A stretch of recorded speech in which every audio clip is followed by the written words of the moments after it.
Which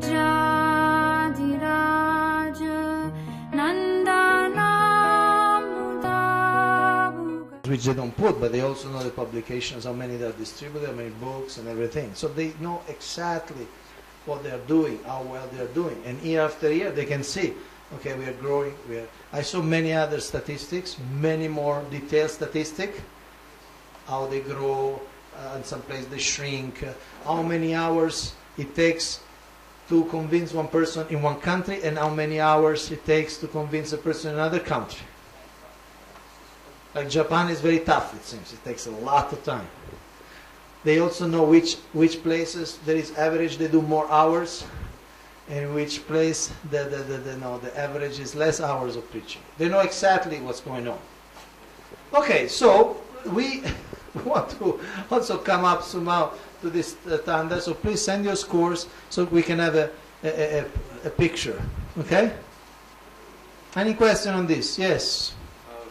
Prabhuji is asking whether they have churches or they preach without churches. They have a special style of building. They call it the Kingdom Hall, and they are very small. They design it for like 150, 200 people. It's a strategy, see, because they're very strategic. You know, everything they do is very strategic. In other words, so generally they build it, or they get place maybe like big like this or double, huh? And it's like and they meet there 2-3 times a week. It's called Kingdom Hall. In England there was a display or an explanation how they build them.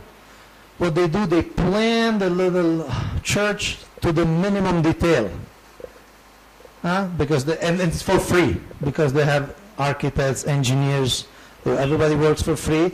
So they plan exactly to the last, they design everything. Then they bring all the materials on the site until the last screw, till the last bottle of paint, everything there. And then they start. Friday night they start. They have like 200 people all equipped what to do, and they start Friday night. And they start building through the night. Then another shift, Saturday morning, Saturday afternoon, Saturday night, all night, and sometimes they can make it the ready Sunday morning for the worship. Over 2 nights and 1 day they build a church, all for free in the sense, and nobody gets paid. So organized, and they built. It's not they did once. They built, when I was there years ago, at least 100 like this.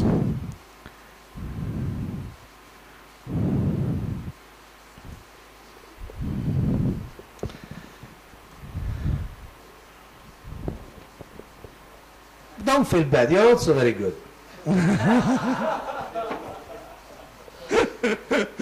Okay. As there's initiation, recommendation, although I could show you samples. I have it in my computer, samples of places where they add the requirements, the double requirements. They do things which I don't think, first of all, they have the right to do. They don't have the authority to do.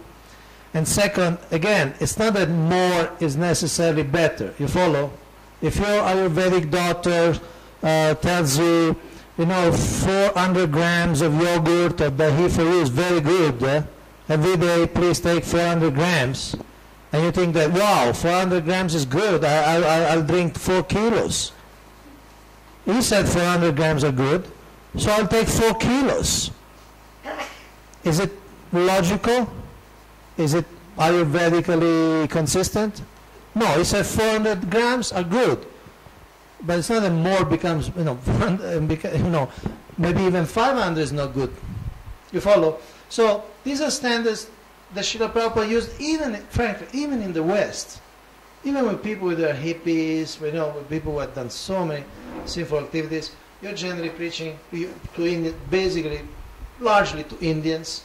Not generally, they're not so sinful. Some of them, they never broke the principles in their life. Some of them, or they're broken very timidly. So, I say, Srila Prabhupada said 1 year, in 1 year, you know. In some case, okay, maybe some special case you want to, but again, it's not that 400 grams of yogurt are good, therefore 4 kilos are much better, okay? It's not that one year of waiting is good, therefore 10 years is much better. It doesn't work like that, or at least I don't get this message from what I read in Srila Prabhupada books or Srila Prabhupada other works. I don't get this message.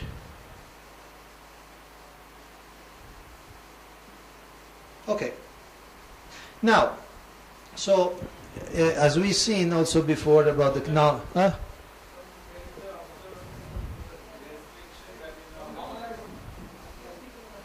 this is really the last comment because I don't want to go over time much. We have one exercise and then the final wind up. Yes. So you say like now somebody may be following the instruction of Rupa Goswami that Odhik Shishya na koribe. Don't make many disciples. So somebody made in 30 years 9 disciples, somebody made 9,000. Okay. So how, according to your body of law for initiation, how you just according to my what? To my sampradaya or to my what? According to what? I didn't catch that. According to what? My new religion. Huh? Oh, according to my ISKCON initiation law book. Okay. Yes. Tell me. According to my ISKCON law book, yes? What it says, my ISKCON law book. there should be one standard in ISKCON.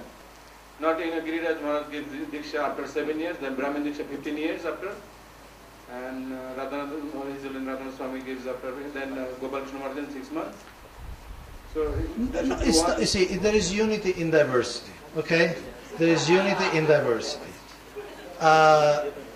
Again, so far we mainly, I didn't, Prabhu touched about the guru, and I confirmed that also gurus, I'm not saying they are not careful, but also gurus should be careful how to handle, because sometimes they may give an impression that they are going to give initiation, but they don't give, and people may feel very bad. So this is very general, and we are talking about one person I know of. I don't know of any other person like that in the movement, okay?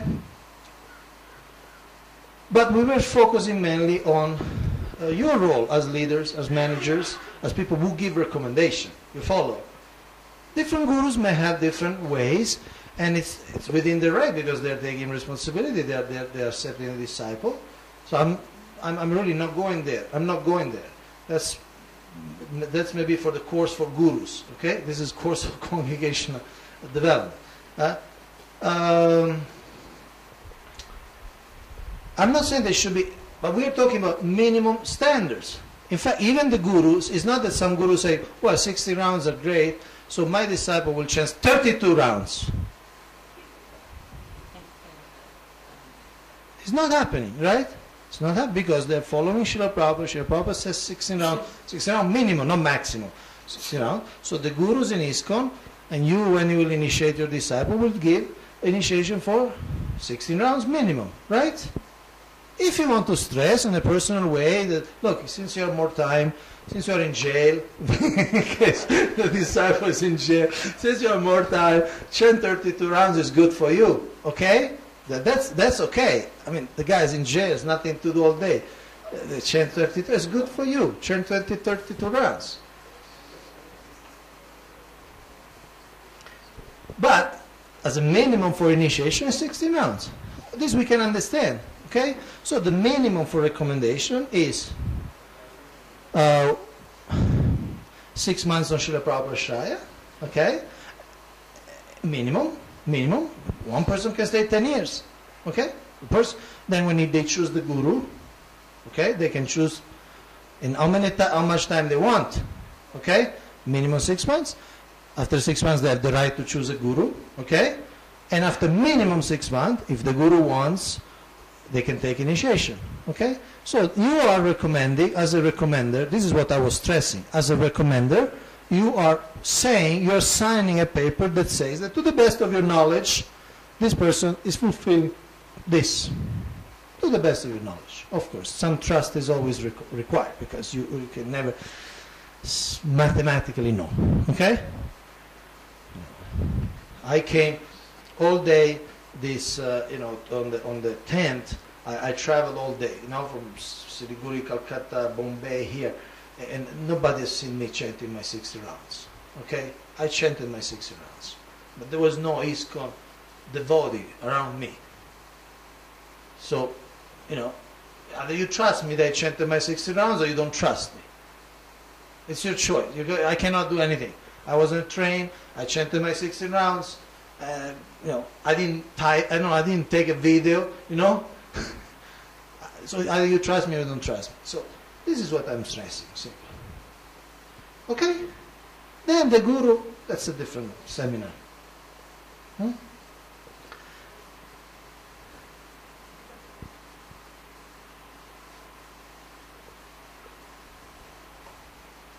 But since you brought it up, no, because it's something interesting I read. I was reading. There's a discussion between Srila Prabhupada and the GBC, with the whole GBC. So this conversation are quite, important, no? Because Prabhupada is talking to the top leaders of the movement. So what he's saying is not just saying private. He's just saying to the. He says, and I can show you if you want. Send me an email. I'll send it. He says something like. It's like different than what sometimes we think. He says, after first initiation, if the person doesn't come to the Brahminical standard in 6 months, he shouldn't take sacred initiation. Understand? He used the other logic. If you cannot come to the Brahminical standard in 6 months, or 1 year, 6 months, 1 year, then you're not good, you cannot take initiation. You follow? If you're not good enough to come to the standard in 6 months, 1 year, then you shouldn't take. You follow? So sometimes it's the opposite than what we think. Anyway, don't worry about that. Congregational development in the 3 modes of nature. That's not a devotee who is desperate because he's not getting a recommendation. That's Arjuna.